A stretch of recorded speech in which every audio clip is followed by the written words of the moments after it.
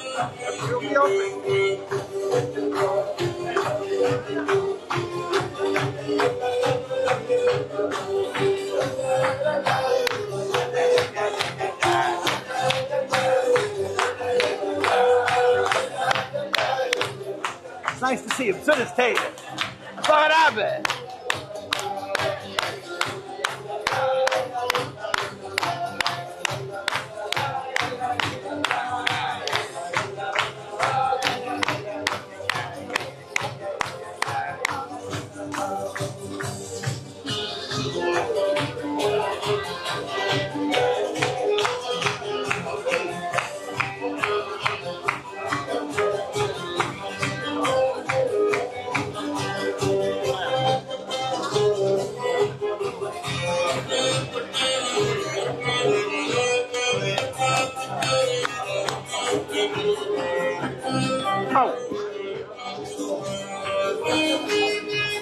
Rabbi. Tell me. Huh? Every issue with the voice. I have a story of about court. No one knows in the world. You're going to be stunned. You want to hear that? You want to tell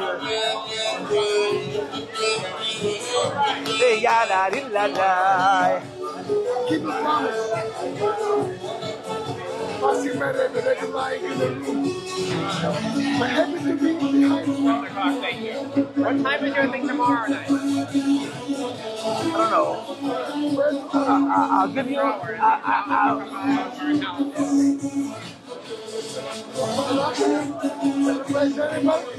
Here is my card. You'll ask me. Send me a WhatsApp. My phone number is on. Okay. If you say so, I don't want you to give out your phone number. I give out my phone number. Mr. Clark, thank you. This is the best Fabrengen I've been able to have in a while. Outside yeshiva, it's very hard to find one like this.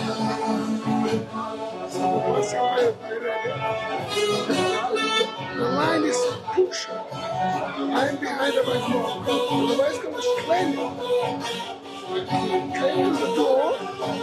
He stand like a stone, like a wall. He was a push. And that was good. He stand like a stone. He labeled sewing from inside. Up there in the hut, what should be? He's standing right next to Rabbi.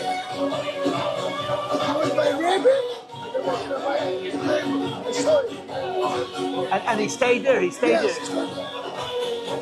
I never even talked to Corp family. Ah. Corp family has no idea. And what I believe it. He stood there, and he was shaking. Like a wall.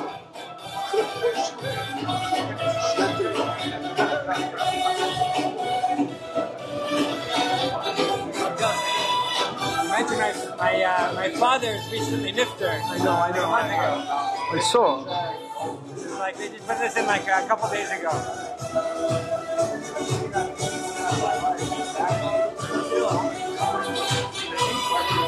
Oh, Moshe. No, I'm standing right here by Das, by Kaczynski. On my house.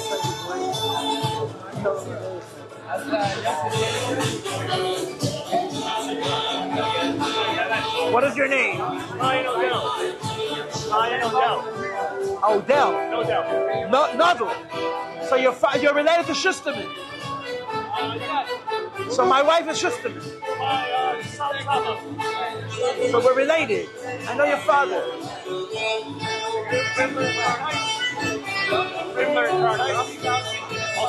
I know. Shalom Aleichem.